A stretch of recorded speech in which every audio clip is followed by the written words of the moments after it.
Albert Awol, the voice of the jungle, broadcasting on the DVC to all points unknown. If you're within the sound of my voice, you're listening to Welcome Home Podcast on the DVC.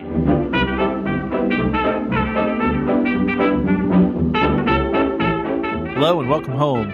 This episode of Welcome Home is brought to you by DVC Resale Market. Thank you for joining us on episode 310 of Welcome Home, a Disney Parks and Vacation Club podcast. I'm Tom. I'm here with Trevor. How's it going, Trevor? Hey, pretty good. How are you? I'm good. I had it's funny because, Trevor and I and, Damon, when he's around, we often talk for long periods before we start the show, but I didn't even talk to you about what I was doing today.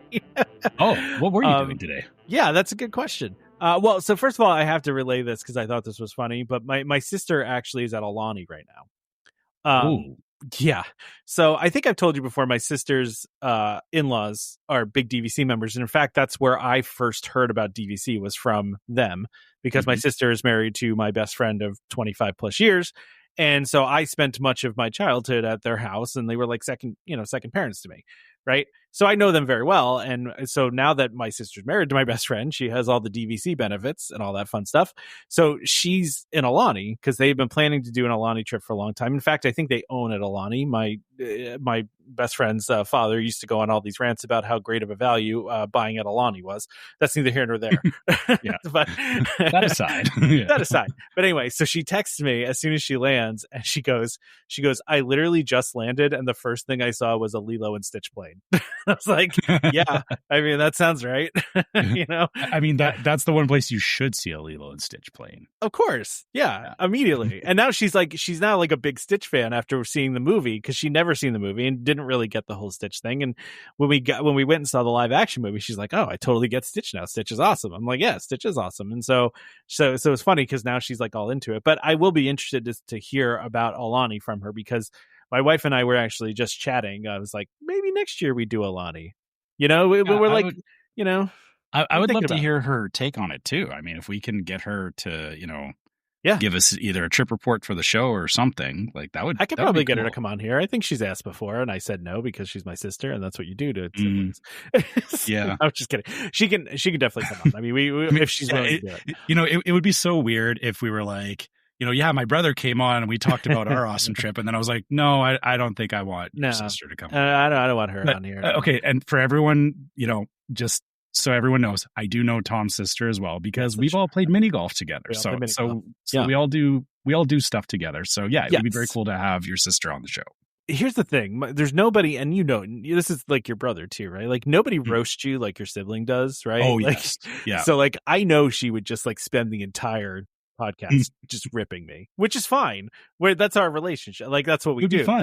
Yeah, we rip each other. That's how we roll, right? So, but the other thing I did today. So last year, I don't know how you are about Trevor about like Christmas gifts and stuff, but I really try to be very cognizant of I try to never get something for somebody that they're not going to use. Right. And maybe that's because I've hit this point in my life where I have so much stuff in my house that I'm just like, don't give me anything that I'm not going to use on a daily or weekly basis. You know what I mean?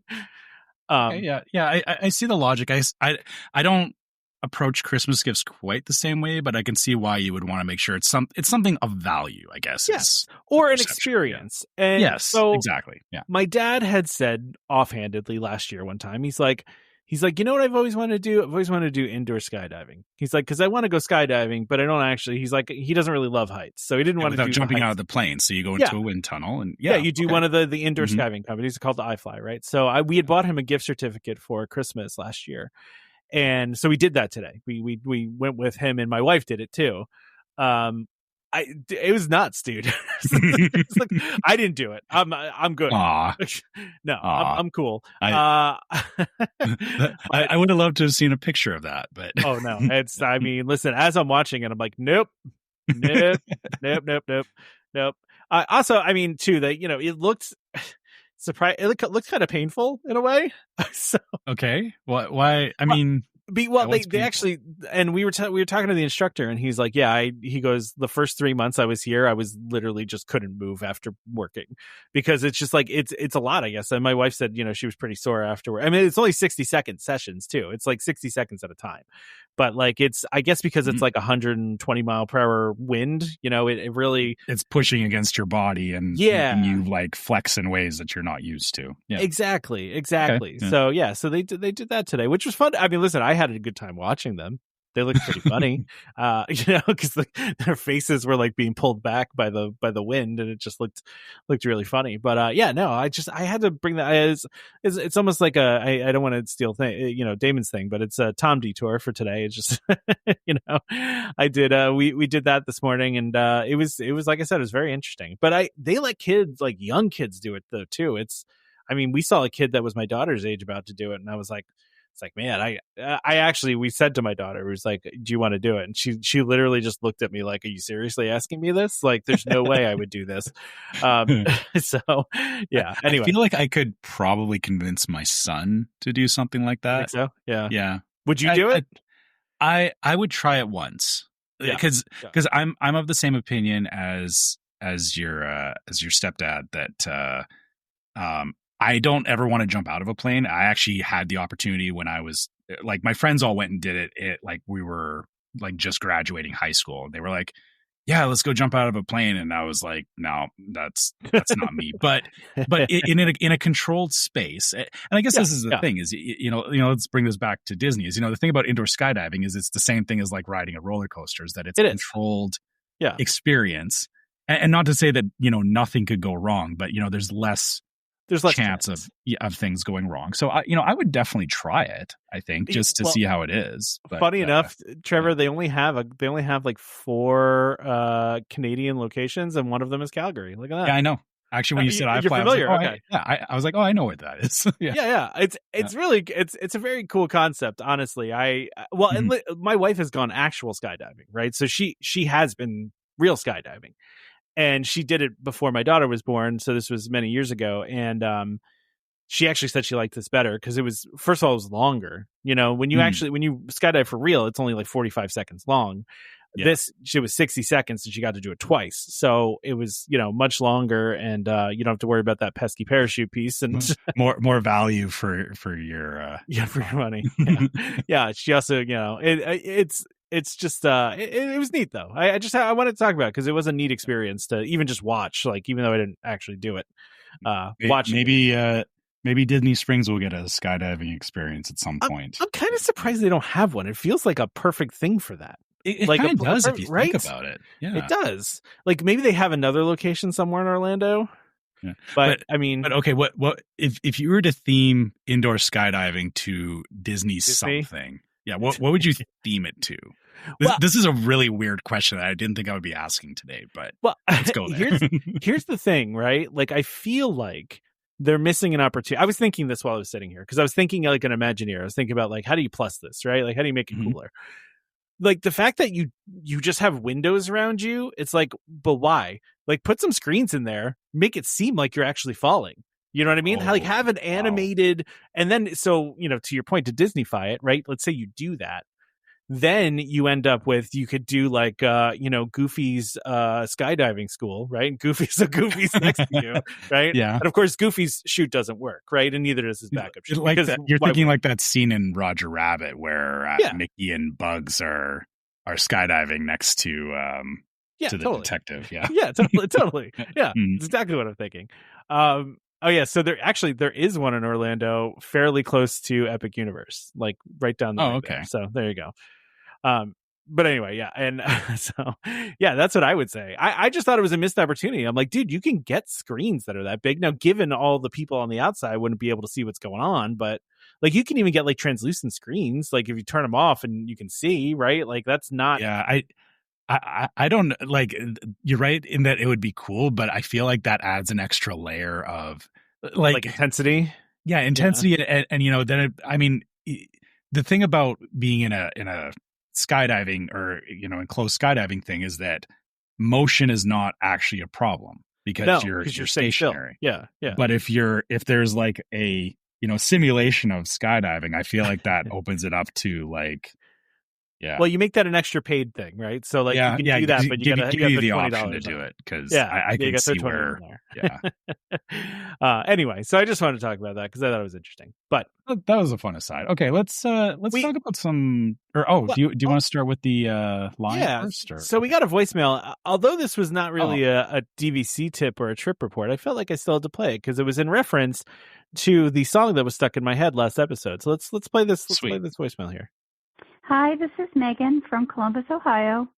The Good Time song is also part of the Sail Away party on Disney Cruise Line. So you might have heard it more recently than 2014 if you sailed Disney Cruise Line. Which I did.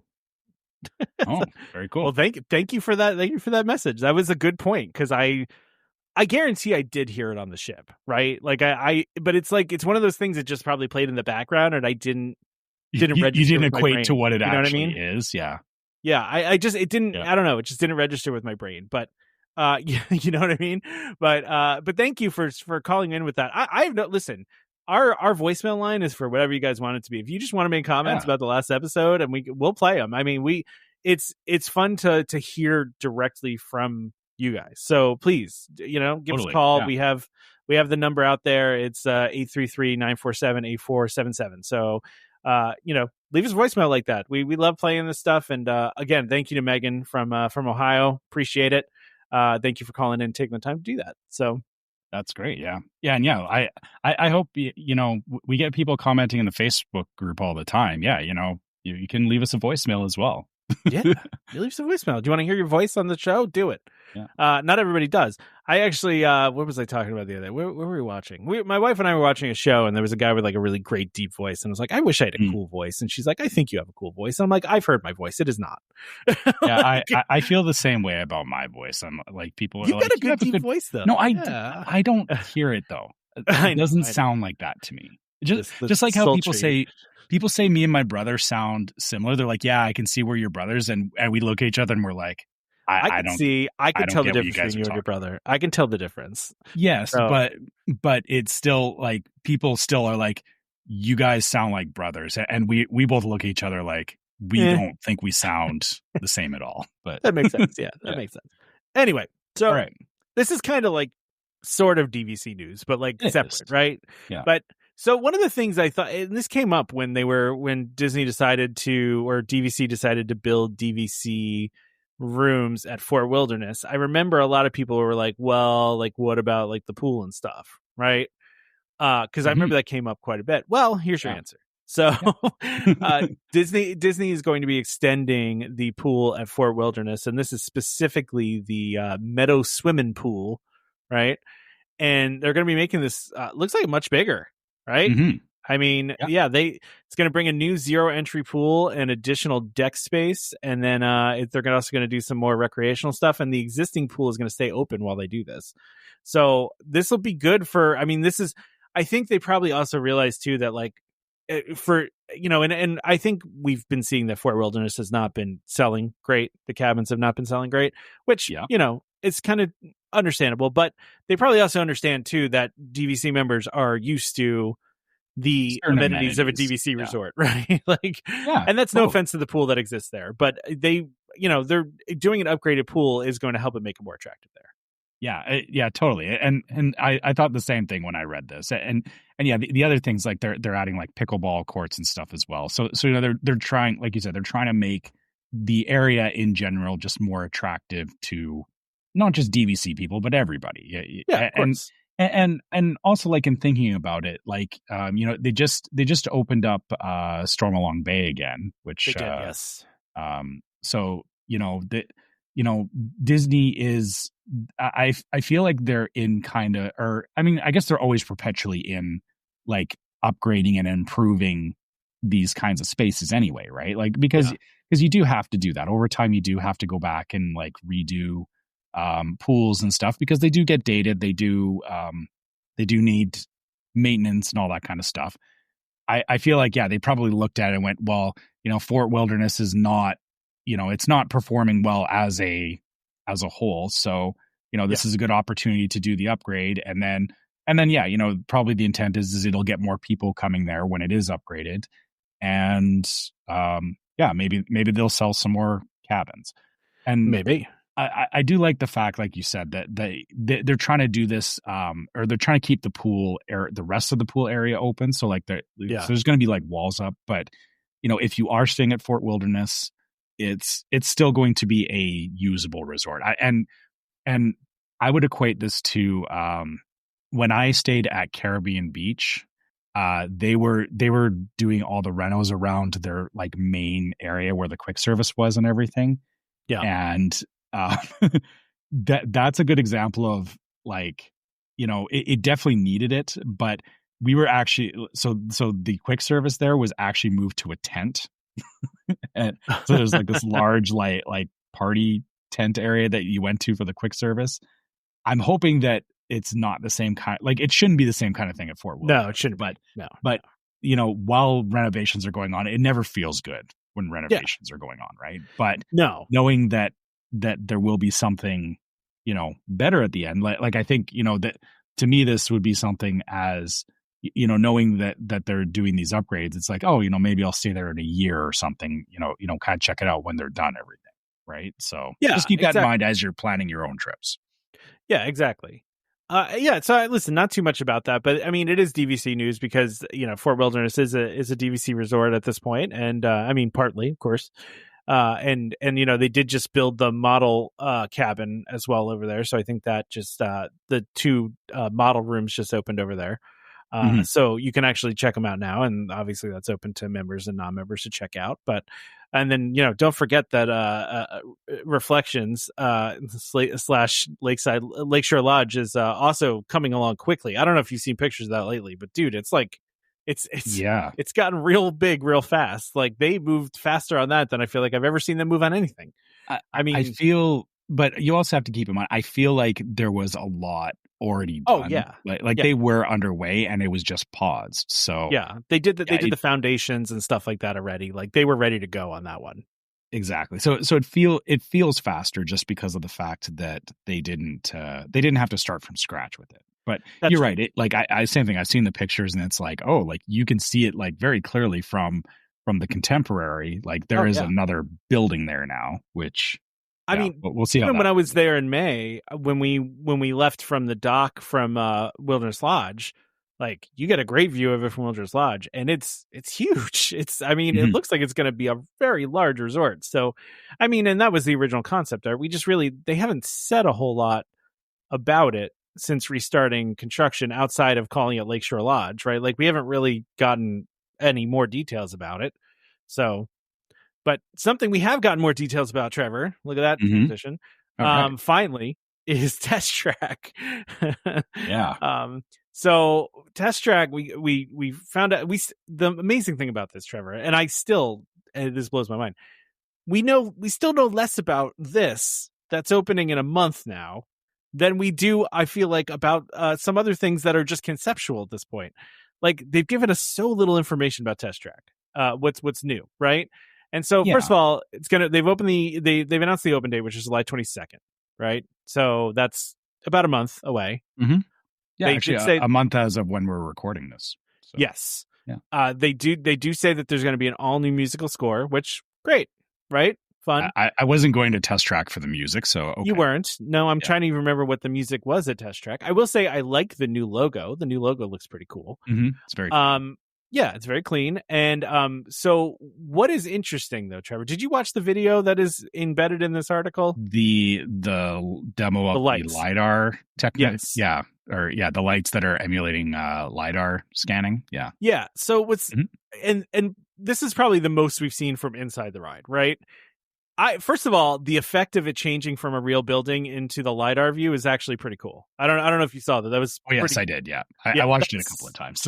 Yeah, because it's pretty cool, right? Like it looks like there's a real building there, and then the buildings just disappear, which is pretty cool. But what this is telling, so basically, there's an Instagram clip out there, and I'll put it in the show notes if you haven't seen this. It's from Walt Disney Imagineering, so just go check them out on Instagram. But essentially, what they're showing is basically when vehicles have like, self-driving vehicles, and also just ones that have, like the radar on them, like what the vehicle sees. And if you've never seen a shot of that before, because I've seen actually videos like on the internet of what, what self-driving looks like, what like the computer sees, but basically they're showing you in front of you what your vehicle sees. So yeah, this to me, Trevor, informs a lot on what the storyline of this is going to be, right? Yeah. Okay. Yeah. I feel like you're going to say the same thing I'm thinking, but go ahead. Yeah. Because I want to see how this compares to what I'm thinking. So listen, they said from the beginning that it was going to be based on World of Motion, right? Mm-hmm. If you look back on what World of Motion was a very slow ride. It was an omni-mover ride, but it took you through the history of transportation, right?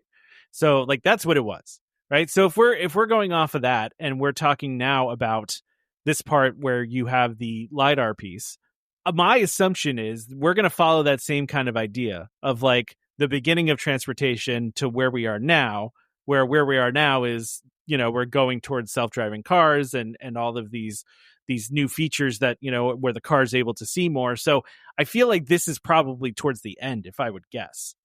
Right. I don't know where. Maybe this is I don't know. Maybe this is even the wall scene. It looks like a big straightaway. So I don't know. Maybe it's the last one, but that's just my guess. Interesting. Okay. I actually didn't go there with my thought process on it, because what I was trying to do, same as you, is I was trying to put where I thought that the scene they were showing is in the ride. And I feel like it's actually a straightaway, like in the middle of the ride where you do, it could be, where it was like the brake testing. That's what it felt like. Like, again, looking at how long it was and whatnot.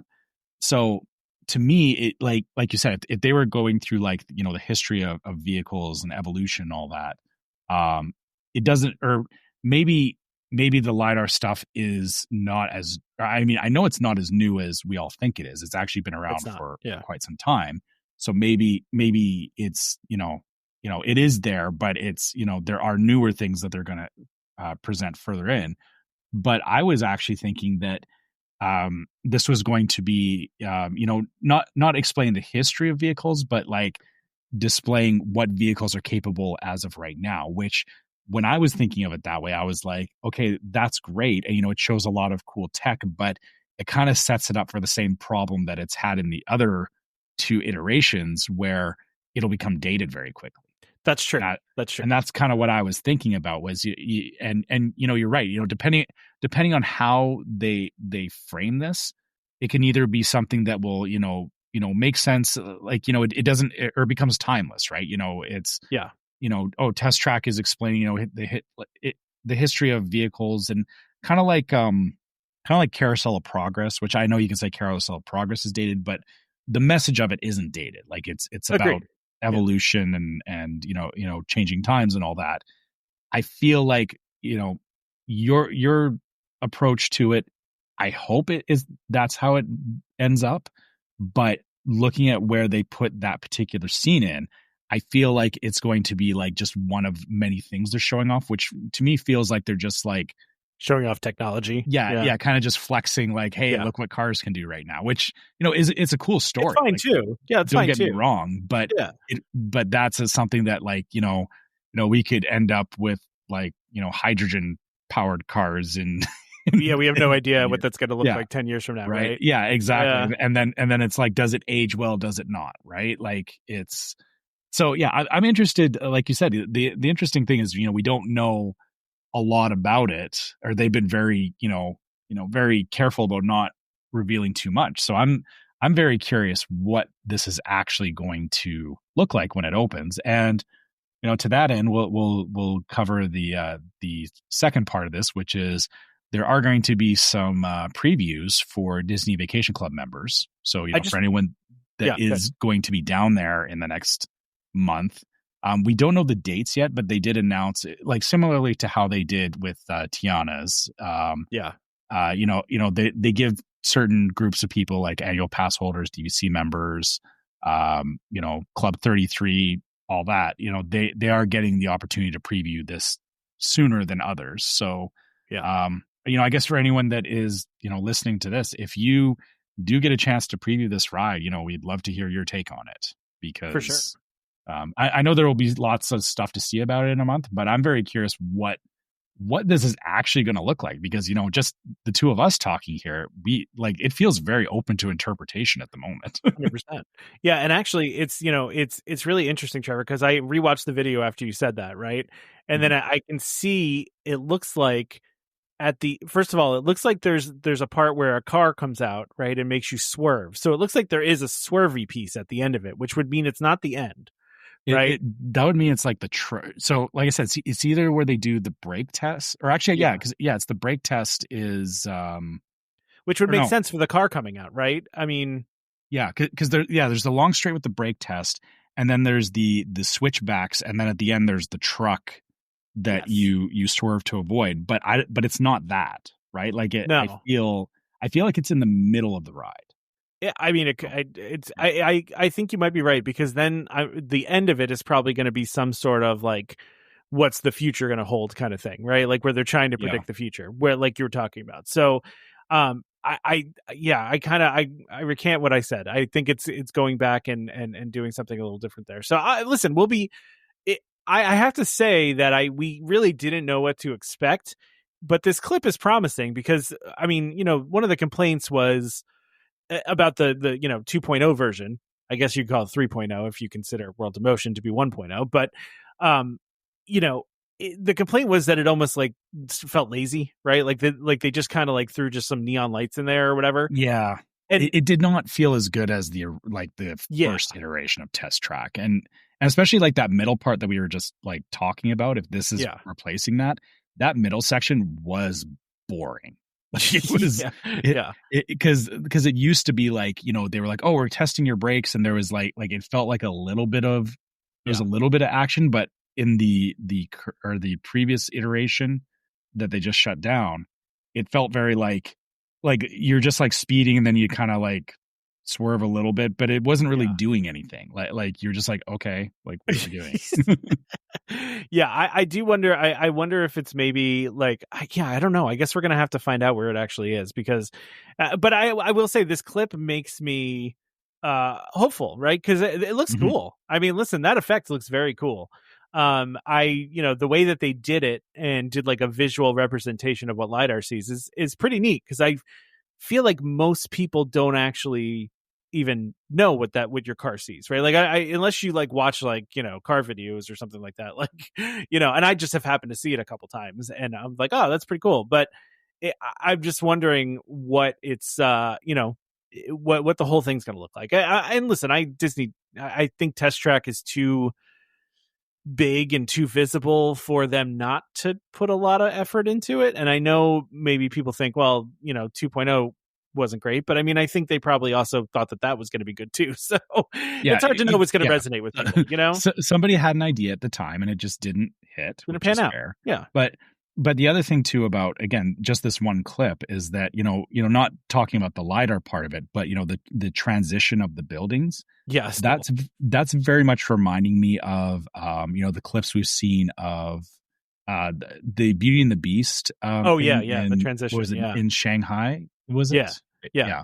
Like it's that same kind of tech, like doing cool lighting and whatever that effect is. It feels like they've scaled that up into this particular room, which, again, like you said, not just from like the flow of the ride and whatever, but from an Imagineering standpoint, it's like, hey, they're actually using new techniques and whatnot in this ride, which, sometimes we lament about, I wish that, we got like Pirates, that, the newer version of Pirates that's over in, again, is it? Shanghai. Yeah. So we lament about that, but it's like, hey, they're actually bringing some of that stuff here, and we'll see how much of it we actually get in this ride. Which, the other cool thing too is that there's no animatronics in Test Track. That's true. There's no need for it, right? Yeah, but it's all cars and machinery. There's no people, right? But what's to say that there couldn't be animatronics in it? It's true. Forward, right? That's true. Yeah, it makes you wonder. Like, and I know in the past, like, they've been very quick to like show off, like with Tiana's, they were like, oh, look at the animatronics and stuff. But they're not going to do that again as like a promotional thing. Like they'll show you something new that they're working on. Yeah. But it makes me wonder how much of the, the stuff that Disney has learned over the years, how much of it is going to actually land in this ride? Because if they didn't use it, they're really, they're shooting themselves in the foot, honestly. Well, yeah, I mean, I did not expect there to be that kind of cool effect like that, but that's there. So it makes me think that they're probably doing a bunch of other cool things. And I think probably the other complaint about 2.0 was that it was just like mostly darkness, right? Like there was not a lot of scenery going on there. And I mean, it seems, again, just from this one clip, like they have put a lot more into this than they did in the past. I actually really am laughing, though, at the first comment on the Instagram. Someone said, "Oh, it's like Main Street Electrical Parade for your car. This is so cool." I mean, yeah. Yeah, that's not wrong. I mean, yeah. I mean, also, I look at it, I'm like, did someone like have to hand place 29,000 different lights? Like, my God. Like, how does that work? I mean, I'm sure it's a lot of people, but still. I feel like, there's a lot of, I actually wonder, that's a good point. I wonder what it actually is, the technology that they're using for that, because it could be fiber optic, it could be LED, but because like they all have their benefits to them, and it's all about how you control it and everything, right? So that's an interesting point. That transition, though, is very cool and very believable, and I'm definitely gonna look forward to checking that out next time I go. So yeah, for sure. Yeah. So but yeah, keep an eye out, DVC members, for previews. So yeah. Do we want to do the ad now? I feel like let's do that, Trevor. Yeah, that's a good place, right? All right, the sponsor of this episode is DVC Resale Market. DVC Resale Market, a World of DVC company, is the leader in the DVC resale industry with 13 former Disney Vacation Club guides and 3 former Disney Vacation Club quality assurance managers.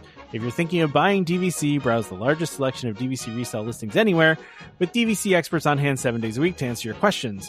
If you're thinking of selling, turn to the friendly professionals at DVC Resale Market, where over 98% of listings sell within 30 days. In 2024, DVC Resale Market helped over 4,400 families join or add on to their memberships. Go to dvcresalemarket.com/welcome-home or call 1-844-DVC-PROS. That's 1-844-382-7767. And when you speak to them, be sure to let them know that Welcome Home sent you. Can I mention something really quick, Trevor, that I meant to mention at the top of the show? Okay. I think I talked about, I don't know, last week or a couple weeks ago that we had gifted points to a couple friends of ours, right?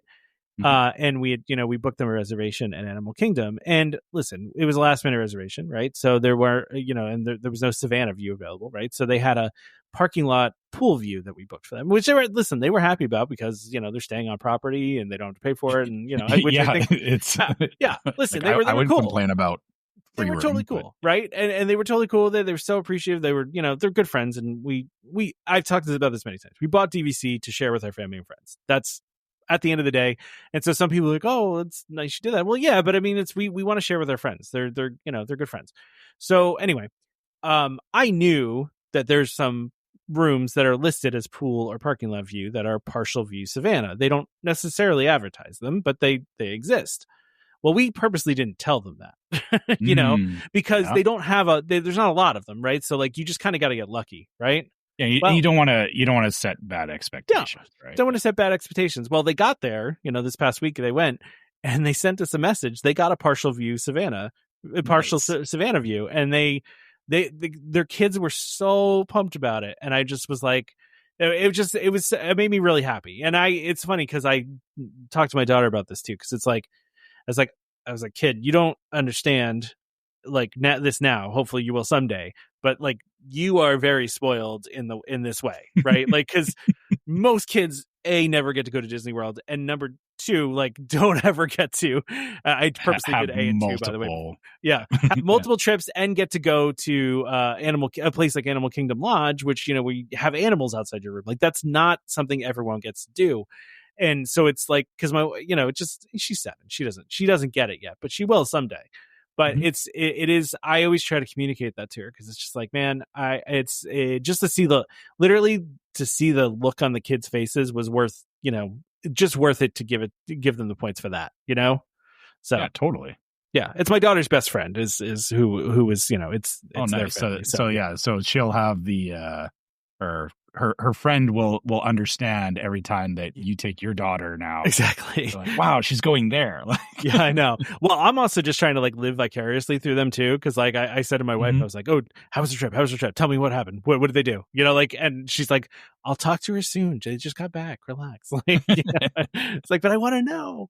Yeah, you know, I want to live through them. Yeah, like I'm probably not going to get a chance to go again this year, and which is fine. You know, I've talked about this before. There's some things with my wife's job situation makes it difficult for us to take vacation, and we're waiting for that to hopefully resolve itself, and it will. But it's we're not going this year, so we had all these points, and it's like, why not use them? I mean, we'll bank them and everything, but even then we'll still have way too many points. You know what I mean? I said to my wife, I was like, I think maybe we have too many points. She's like, stop, don't talk like that. Like, don't say that. There are always ways to handle points. I know. I agree. Yeah. I agree. So anyway, back to Disney Starlight. So the only reason I put this on here, Trevor, right, is we got a little bit more. I was going to say, okay, I feel like we covered Disney Starlight. We did, but they gave us more details. Okay. So we now know that it's debuting on July 20th, but it's going to be at 9 p.m. and 11 p.m. So they're doing 2, which is I feel like they used to do 2 with Main Street Electrical, right? They used to do an early and a late, if I remember correctly. But interesting that they have the 2 options. But the thing that really interested me, Trevor, is that the parade's going to start at Main Street and go to Frontierland instead of. Oh, they're going the other way. That's why I put it on here, because I was like, really interesting. That is interesting. Okay, see, that's why I put it on here. Okay, has there been maybe I'm meshing memories together. This is the hard part, is that I feel like in Disneyland, because in Disneyland the parade route goes from back by Small World, up down Main Street, and then exits kind of the same way as the one in Florida, but I feel like there have been points where in Disneyland I've seen the floats. It might have been the daytime parade that they did the same, like where they come out from behind Main Street and go up Main Street instead. I feel like they've done it before at Disney World too, and I'm trying to remember. I can't remember. Yeah, like that's the hard part. Is like I'm not like actively thinking about it, but I guess we've been so used to like all the like holiday floats and everything. They all start in Frontierland. Yeah. Right. So the fact that this one starts on Main Street is very interesting. Well, and they say the reason they're doing it, and it makes total sense, is to allow for better guest flow at the end of the night, right? Because they're going to do this parade at 11 o'clock at night. And, a lot of people are leaving the park at that point. So, you start off with Main Street and get the parade away from there fairly quickly, right? And then you free up the street for people to leave.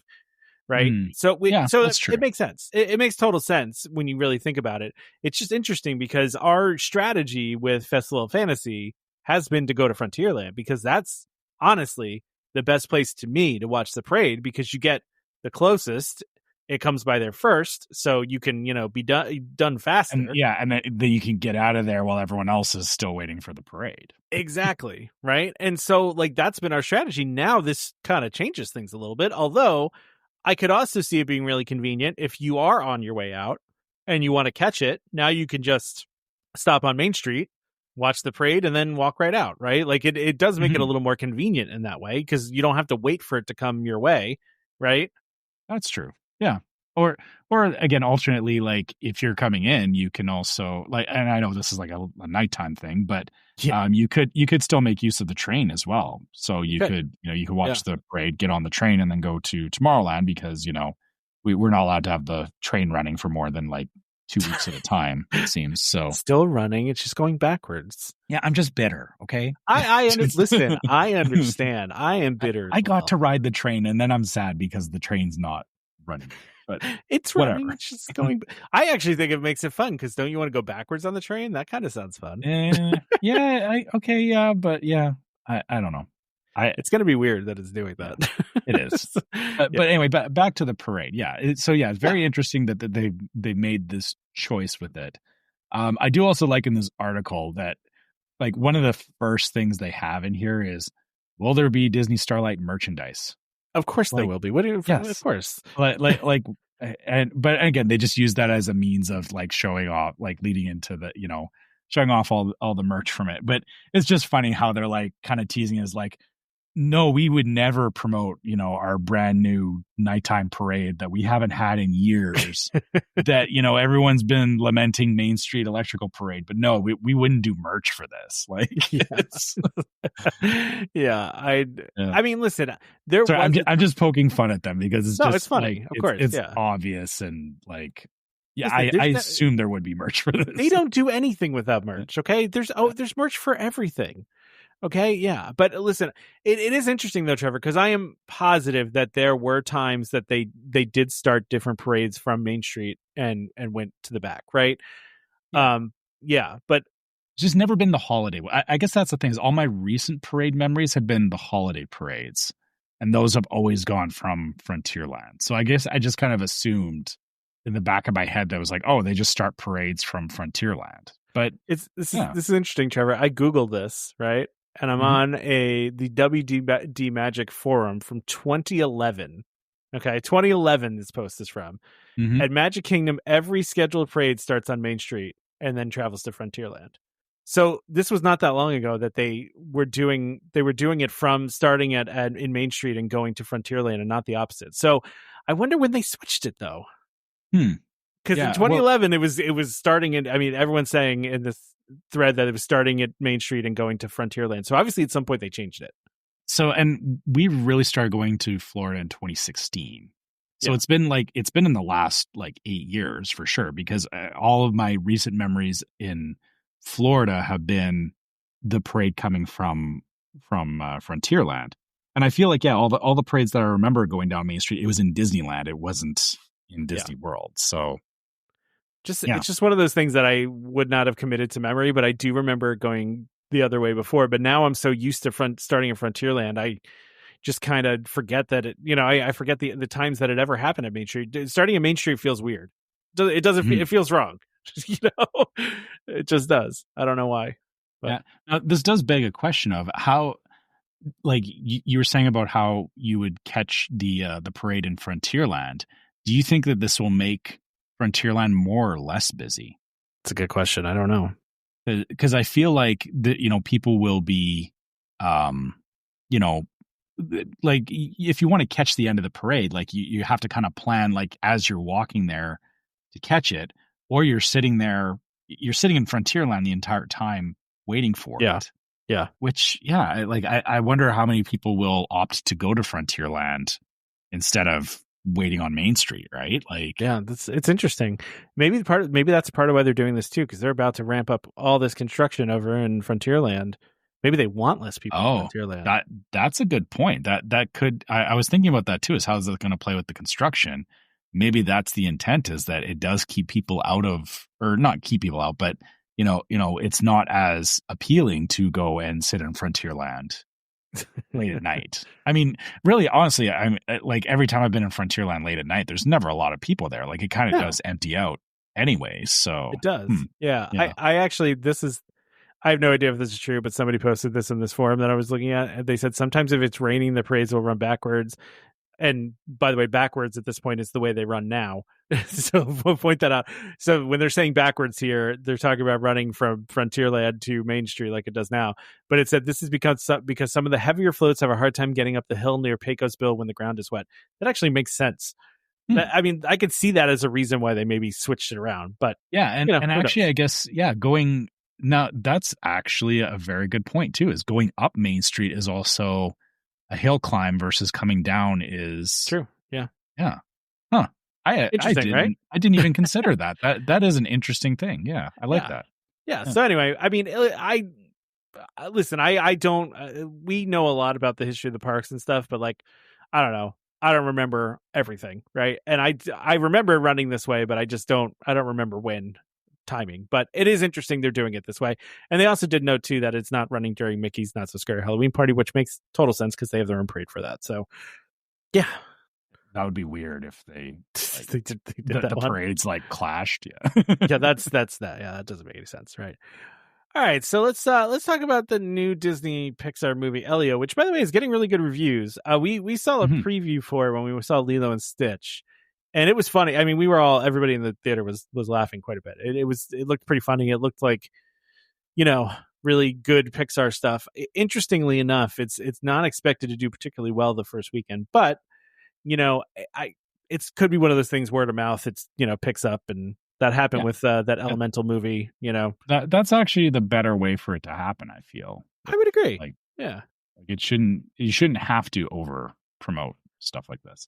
I'll be honest. I'm reading through all this stuff that you put on the rundown for Elio. Elio has not been on my radar just because I'm not looking for a new Disney movie at the moment. Yeah, I get it. It's not that I feel like it would be bad or anything, but this might actually pique my interest in it. So we'll see. I mean, it's a very sci-fi movie, and you do like sci-fi stuff, so I do. Yes. So so they have this fun video of Spaceship Earth being abducted by aliens, which is kind of funny. It's kind of weird to see that spot without Spaceship Earth. So that movie actually already came out, so it's out now. But they're doing a whole bunch of different stuff along with this cool kid summer thing. So they're doing a dance party over in Tomorrowland, which I feel like they haven't been doing the dance parties over there in a while. They used to have them all the time. Yeah, because it used to be it was Monsters Inc. It was Monsters Inc. Yeah. I feel like every time I've been, I haven't had it. Yeah, I haven't seen a dance party in quite some time. Yeah, even for the after hours parties, they weren't doing any kind of dance party or anything. So, which is a shame because they have that whole spot over there. You use it up. Then over at Merchant of Venus, at Anti-Gravities, they have a Elio inspired float, which looks all kinds of crazy. It's Sprite with purple shimmer and fruit flavored boba pearls topped with vanilla soft serve, gold star sprinkles, and blue raspberry sour straws. The ingredients don't sound as crazy as it looks. I think it's the purple shimmer stuff that's really that's putting it over the top. I think. Which it's like, hey, do you want to drink glitter? Sure. Yeah. It actually reminds me of when you're I guess you've only been on Space Mountain once, you probably don't remember this, but it's gone now, but they used to have when you're coming up out of Space Mountain, there was like this weird ball pit off to the side where it was all these metallic orbs, and it was just so they could like fill a space, right? Like it wasn't it was just kind of there, but it kind of became its own little thing. People would always I would see pictures of it and everything. This is reminding me of that, like with the boba and everything. It's very much giving like Space Mountain kind of energy, which I feel like with the Elio, it all kind of ties in together. It goes together. Space and aliens and all that kind of stuff. Which not mad about not mad about something to try that. It may not be like the most amazing thing from a flavor standpoint, but it looks cool. Yeah, no, agreed. It does. There's also some stuff going on at Disneyland. It looks like there's some like exhibits, right? Mm-hmm. Yeah. And then there's I don't know. There's some merch. There's a couple merch. There's like stuffed animals, couple of plushies. Yeah, some pins, some action figures. I will say, whatever this one action figure is, it looks pretty cool. The green guy that's got like some sort of armor. Kind of looks like I don't even know what you would call it, but kind of reminds me of the bugs from Wreck-It Ralph. That's maybe that could be it. Yeah, it's kind of cool though. I don't know what it's about, and I'm sure there's more context if you see the movie and stuff. There's also it says looking at it, so it's a 3-pack of action figures that includes Elio, Ambassador Grigon, and Glordon. Which Glordon is the one over to the left, I think. Are you sure? Because I feel like Grigon and Glordon, those names could be interchangeable. Looking, it could be. You know what? You might be right. I don't know. I only saw the trailer, so I don't know. But yeah, I mean, listen, it looks like a cool movie. It looks like another good Pixar movie. So, and like I said, it's getting good reviews. It is interesting though that it's not. If you want to know why Disney keeps making sequels and why everyone else keeps making sequels, it's because things like Inside Out 2 makes, almost $2 billion. And this one is tracking for a like $20 million opening weekend, which is not terrible, but terrible by Pixar standards. Right. And so it's every time they try to do original stuff though. Like when they try to do this original stuff. Like, so if you want original stuff, go watch this movie so that you have incentive to keep doing it. Yes, exactly. And the thing is, they need to stop comparing them. Like, I know. Like, not every movie or every IP can like be the next Cinderella. I know. But there is space for them. Sure, of course. You know, like you said, the fact that it's still going to make money, it's like, but it's not enough money. But just let it exist. Like, you know, I want to see how, like, you know, see how things play out with it. And it may be one of these things too, where because I feel maybe I'm misremembering this, but I feel like Frozen was the same kind of thing in that I don't remember there being a ton of publicity around it initially.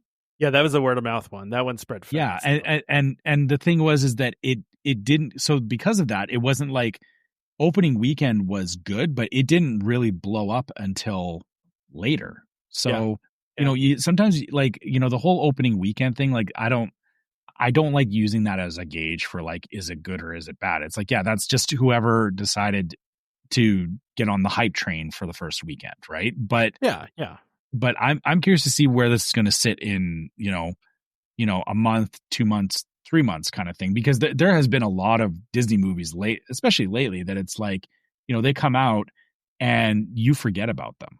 Like sorry, if I offend anybody with this next sentence, you know, sorry, but Wish was, I think a lot of people, it was a nothing movie. You know, we saw Asha in Epcot when I was there with my brother, and there was a bit of a line, but it was like, we were just kind of like, oh, like, okay, cool. Like it's like, sorry, but you know, if you liked it, great. But it's like, you know, sometimes these movies just don't click, but I feel like you also got to give it a chance too. Like, I would agree. Yeah. So yeah, you know, this feels like it'll be an interesting movie, or, you know, they've got a good premise here with it. And, you know, I hope it does well. And I guess the fact that they're already doing stuff in the parks for it, like maybe Disney is also kind of listening to, you know, we've always, I feel like we've talked about this many times where, you know, they'll release movies and it's like, you go, oh, that was cool, but I can't find any merch for that movie, right? It feels like they're trying to answer that a little bit here. Like, they actually have, it's not a ton of merch, but there is some stuff attached to it. So, you know, maybe if you have somebody in your family that like really identifies with it, like at least there's something you can get. Right. So no, that makes sense. I think Pixar has kind of set this thing up for itself, where it's like, you know, they for a long time it was like Pixar couldn't lose, right? You know, and then they had a couple movies in there that were a little rough, and given some of the pandemic kind of did that too, because, you know, they had 2 movies that came out during that time, actually 3, I think, right? I mean, there was Lightyear, which I actually watched and really liked. I really enjoyed, and Turning Red, again, great movie that didn't get a lot of love. And then also Soul, right? Like, you know, those movies did not really do anything at the box office because there was no box office at that point. But, you know, it's funny because you hear this about, you know, like about, you know, Disney, like they're not making quality stuff anymore. But then you look and they're the leading movie studio, you know, in the United States. They're still, I mean, they're the first ones this year to cross $1 billion. They already went past $1 billion in total box office. So, I mean, you know, they're still doing something right, obviously. It's just, stop comparing them to themselves, right? No, I agree. It's hard to compare to something like Inside Out 2, or, you know, like these ones that make $2 billion. Like, it's not fair to compare every movie to that, you know? Yeah. Like, I really hope Elio does well. Like, it seems like it's getting enough attention, and, you know, it doesn't seem like it's a bad movie. It's just, you know, I guess, will it resonate well enough, like, you know, a Frozen or a Moana? Right. And unfortunately, that's the problem, though. Right. And that's why they're so like, they don't like to do original stuff. Right. Because they could end up spending $200 million and then no one cares about it. Right.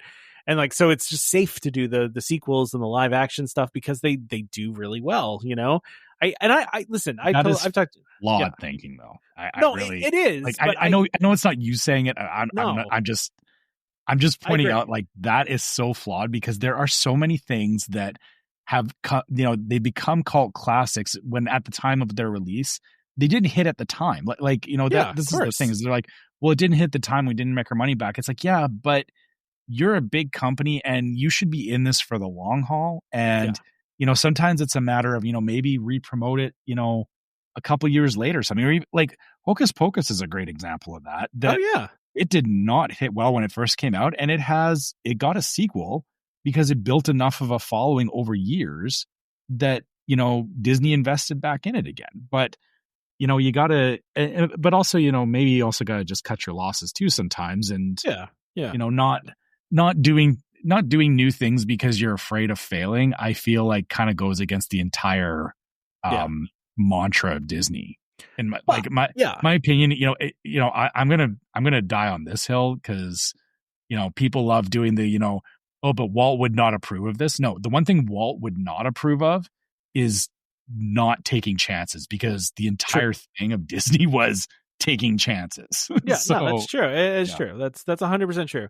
I get from a business perspective why it's hard, but you're right. There's so many things that were, like you said, they were bombs, and they later found an audience, and that just happens. And I mean, that actually happened with Elemental, right? Elemental basically trudged along to making like a lot of money, but it took them a long time because it was all word of mouth, and that.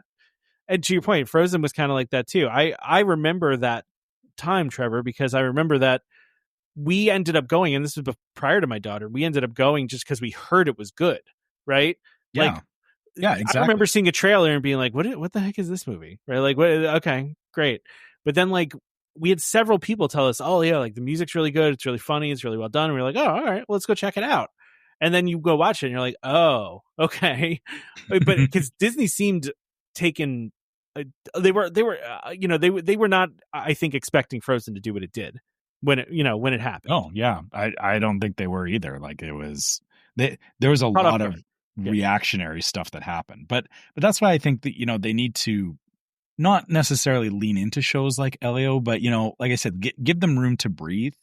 And this seems to be what they're doing here with the merch. Is like, it's like, they're acknowledging like, hey, we're releasing a movie, we're letting it, sit for a minute, see how people react to it. If the merch doesn't sell, whatever, move on, right? But not giving a chance for these IPs though, I feel like that's if there was just another sequel and not this movie, I would be getting really annoyed with Disney at this point. This actually for me is a little redeeming of like, and I know it's Pixar, but like Disney and Pixar, it's like, the fact that it's not Toy Story 6 or whatever number we're on now. Toy Story 1,000,000. Yeah, exactly. Right. Like like the fact that they're actually taking a risk. I feel Disney needs to get back to that. Like, yeah. This is unrelated, but I was flipping around, streaming, trying to watch something new. I don't know, a couple nights ago, and I stumbled across Spaceballs, and I was like, man, I haven't watched Spaceballs in a while, right? And that's a weird coincidence. I know, but I just was like, oh man, I haven't watched in a while. But they make a joke in that movie about giving a review of Rocky 5000, right? Yeah. And I was thinking to myself, it's like, yeah, that's gonna be like Toy Story. It's gonna be like Toy Story 5000 at some point. Like, they're just gonna keep making them for the rest of the time. So why is that a funny coincidence? Were you watching it too? No, the coincidence is that Spaceballs 2 got announced. Oh, well, that partly triggered it. Yes. Yeah. Yes. Oh, okay. I'm actually very excited for that because it is one of my favorite movies from childhood, but it's still really funny. I mean, it still holds up totally. And Rick Moranis is amazing. I mean, he's coming back for it, which is insane. Like this is Rick Moranis has been out of Hollywood for a long time. So and Bill Pullman's son has been casted as his son in the movie. And yeah, which is amazing too. What's the character's name? Wildstar? No, Lone Star. Lone Star. Yeah. So, which first of all, I've seen that actor a bunch of times and had no idea it was Bill Pullman's son. And now that I look at him, I'm like, oh, okay. How did I miss that? He looks exactly like him. Yeah, but anyway. Because he was in Thunderbolts, Bill Pullman's son was. Okay. Yeah, he was the main character. I'm going to say character. I haven't watched Thunderbolts yet, so you should, because it was really good.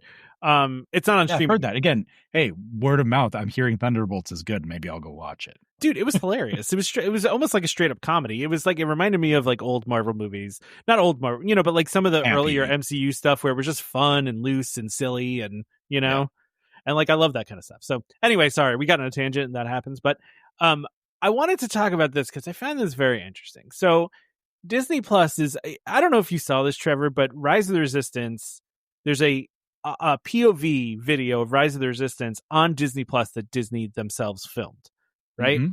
But which I haven't watched yet, but I you haven't watched, I know, because I know people are mad that I haven't been on Rise. We're not mad. We just you just some need people to check are out. mad. But the interesting thing here is that Disney, I feel like Disney just kind of woke up and were like, "Hey, there's like tons of videos on YouTube of all of our rides that get hundreds of thousands of hits. Why are we not capitalizing on this?" Done you know with what I mean? iPhones are terrible, like camera equipment when they have access to all the camera equipment and the rides. Like, yeah, they can do multiple angles and everything. They can do 3D, the best. They can do like 3D experiences through the rides. Like, yeah, exactly. So now Disney is going to be adding 16 new POV experiences to from Disneyland in honor of Disneyland's 70th anniversary. It's funny, Trevor, when I saw this, I was like, okay, well, that's smart of them to take advantage of this. But then I also thought to myself, is the reason they didn't do it for the longest time, like they were worried people were just going to watch a video of like Pirates of the Caribbean and be like, I don't need to write it now. Forget going to Disneyland. Like, I feel like that's not how things work. But if that's their reasoning, I mean, do you really want those people in the park? Like, no, because it's different watching a video and experiencing it. Yes, quite totally. Right? It's not like you get the smell from Pirates through your TV screen. Like, well, and also me watching a video doesn't preclude me from going on it, right? Like just because I watch it on video doesn't mean oh no, now I'm not going on it. Like, but they're doing Pirates of the Caribbean, Indiana Jones, Radiator Springs Racers, Incredicoaster, Haunted Mansion, Tiana's Bayou Adventure, Cars. It just says Cars Land, so I'm gonna guess they're just gonna have someone walking around Cars Land. I don't know. That's all right. Yeah, that's cool. Pixar. They separated Radiator Springs Racers from Cars Land, so it sounds like there'll be a walk around thing. Yeah. Big Thunder Mountain, Jungle Cruise, Soaring Around the World. Interesting for Jungle Cruise, by the way. Like they're gonna have to pick a really good skipper for that video. Yeah. Soaring Around the World, Avengers Campus, Hollywoodland, Main Street USA, Mickey's Toontown. So it seems like a bunch of them are just them walking around the lands. I mean, you could also look at it as an advertisement to entice people to come too, right? But that's true. And then also nighttime spectaculars. It says just generally nighttime spectaculars. So listen, like I said, I think this is smart of them. I think that they really should have done this a long time ago because, like I said, I mean, there are tons of videos on YouTube of all of these things, but like you said, they're not always the most well produced things in the world, and they have hundreds of thousands of views. I know this because my daughter watches them all the time. So I mean that's for a long time for us it was before we started going to Disney World regularly with DVC, we were watching these videos because you still want to go, but to fill the time between when you can go, because not everyone can go, once or multiple times a year. Yeah. Let people watch the movies. And if it's another incentive for people to get into Disney Plus, because you can get good videos of the rides, it kind of seems like a no-brainer. It does. Honestly. Yeah. Like it seems like a no-brainer to me too. I mean, why wouldn't you put those things on and capitalize on it? I mean, and I guess you're drawing more people to Disney Plus. I don't think anyone's going to sign up for Disney Plus so they can watch one of these ride videos where they can watch it for YouTube on YouTube for free. But, right. Nonetheless, but it might tip scales, right? The thing is when I'm looking at a streaming service, it's like, I didn't buy Netflix because of, watching Stranger Things. There is a bunch, I had to have 6, 7, 8 different shows that at least would get me in the door to get me to go and look at other stuff. This is, again, one of these things that, hey, you can watch Disney Plus shows and also you can check out ride attractions if you're interested in that, right? Yeah. Yeah. It's a selling point. It's it doesn't have to be the main feature of it, but it's definitely a selling point. The one that is a weird choice, which actually, and this is actually where this gets interesting, is they put on this list Hollywoodland, which Hollywoodland is going away. Yeah, I was going to say that's not going to exist, right? Yeah. So the other side of this too is that it does become an interesting archival thing as well. Yeah. Where, as I mean, honestly, a lot of the stuff on this list, it's not going away anytime soon. Or if it did, that would be crazy. Because some of these are timeless rides, but you know, as rides change over time and whatnot, it's interesting that, you know, they may like, you know, they can keep this stuff up there. So, you know, for all of us that have nostalgia about it, you can still see it. But I can also see too where, you know, maybe Hollywoodland won't happen or they'll take it down after a point, because the other side of that too is you'll get people that'll like, oh, I've gone and watched all the videos of you know, Magic Kingdom or Disneyland, and then I got there and Hollywoodland wasn't there. Yeah. Right. Like I can see where they may, like, you know, maybe that, they want to. Maybe they may want to like put a date on it, like, you know, this was dated like, you know, this day, you know, you know, this time, and you know, this doesn't exist anymore. Put that in the description somewhere.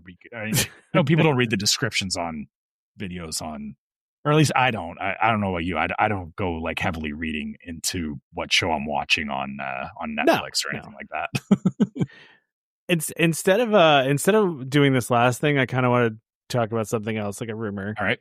I mean, listen, if you want to know more about the Disney Junior Let's Play event that's happening at Disneyland, go check that out. Because I don't really, not interested. It's all right. Whatever. What I wanted to, I don't even know why I didn't put this on the rundown, but I don't know if you saw this, Trevor, that, and this makes total sense to me. In fact, I believe I said this, that apparently that before Muppet Vision 3D was closed down, they filmed the entire thing with VR cameras. And, with 3D or the 360 cameras. Yes. Yeah. And so, and apparently apparently the Jim Henson Company confirmed that they were talking about bringing this to VR. Like just bringing them up in Vision 3D to VR. So, I mean, listen, this is in a rumor category, but I think it's a good rumor. I actually think it makes a lot of sense, right? Put it out there in VR. VR is becoming more and more prevalent. Like, I'd go check it out in VR. I'm sure you would. I mean, that's easy because I can just sit on the couch and watch it whenever. Yeah, exactly. I mean, listen, you're not going to have, you know, things spraying you and such, but you can still get a good feel of it, right? I mean, you get the sights and the sounds. And here's the weird thing about that is that you had the 3D glasses for the 3D effect, but that can just be done in VR. Exactly. Because you already talking about. Yeah. So yeah, I don't know if this is true. This is a rumor. I just saw it and I was like, And I mean, listen, we really don't know. Just because they filmed it in VR doesn't mean they're going to do it, but it would make sense. It's an easy way for them to kind of preserve it in a way. Yeah. So yeah. Yeah. No, I think about that at like you said. Yeah, I feel like you talked about that, but I think about the whole VR thing is. Yeah, like it's the same kind of thing as what we're just talking about with the stuff going on to Disney Plus is, you know, there's nothing wrong with it. It doesn't have to be a 1-for-1 translation of it, but it's good for archiving stuff, right? And it's a good way to, you know, give people, you know, the attractions that do go away over time, because they always do. You know, gives a way for people to go back and, you know, re-experience that. And it doesn't hurt Disney to do that, because if you're paying for a subscription anyway, like, you know, what's one more video? Yeah, agreed. So yeah. All right. Well, that's all I got, Trevor. I don't know if you have anything else. No, I think that was a good cross section of stuff. Episode. Yeah. A lot of different stuff this week, and yeah, it was good. So all right, let's wrap her up then. All right. So as usual, you know, if you guys want to reach out to us or, you know, talk about anything that we talked about on the show, share your trip reports, anything like that, you can always find us at welcomehomepodcast@gmail.com. Similarly, we, as Tom mentioned at the beginning of the show, you can also leave us a voicemail. You can call us at 833-WHP-TIPS. That's 833-947-8477. So yeah, you know, you got a couple of different ways you can reach out to us and share stuff, and we love hearing from you guys. So keep that kind of stuff coming to us. And you can also find us on social media. Facebook is Welcome Home Podcast, YouTube is Welcome Home Podcast, and Instagram is Welcome Home Pics. Also on Facebook, make sure you check out our group, Welcome Home Disney Waitlist, where we also talk about stuff from the show. There's great memes that go in there, people sharing their own trip reports, questions, all that kind of stuff. So if you're looking for a place where, you know, not just fans of the show, but Disney fans in general can come and talk, you know, check out the group. If you want to help support the show, you can go to store.welcomehomepodcast.com and check out all of our different merch there. If you're needing some shirts for your next trip, consider a Welcome Home podcast shirt for your attire for your while you're watching the parade going the wrong way down Main Street. Yeah, the wrong way. I use air quotes. So you can check out the store if you want some merch, and we also have a Patreon. You can go to patreon.com/welcomehomepod and check out our different levels of Patreon support. All of our Patreon listeners also get access to the Discord server, which is yet another place that we talk about stuff from the show. We have great conversations as well there. And we also do preview some of our shows, things like Food Time and interviews and stuff get previewed on the Discord. So if you want to get access to that stuff a bit earlier than everybody else, check out our Patreon. Last but not least, if you're listening on iTunes or Spotify or anywhere that you can leave us a review, leave us a 5-star review, because it just helps. It helps us feel better about ourselves. It helps more people find the show. And, you can write us a review on iTunes, because, again, we also love hearing what you guys think about the show, because, it just helps us to, continue to do what we're doing here. So, yeah. Don't forget to subscribe to Welcome Home Podcast, and you'll be reminded every time we release a new episode.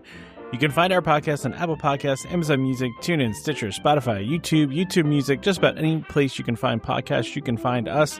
Just search for Welcome Home and look for the the Disney podcast. Just a reminder to our listeners, Welcome Home Podcast is for entertainment only. We are not employed by the Walt Disney Company, and as such, all opinions we express on the show are our own. So please consult a DVC cast member or Disney cast member for more information about anything we talked about today. Huge thank you to our sponsors, DVC Resale Market, for sponsoring this episode. So please go check them out if you have any DVC resale needs. Join us next time for more Disney Parks discussion. Of course, more DVC talk. We hope to see you all real soon. This is Skipper Albert Awol, the voice of the jungle, signing off from Welcome Home Podcast on the DVC. Do a huddle when we hit its hair. How she can cuddle is no man's affair. I looked around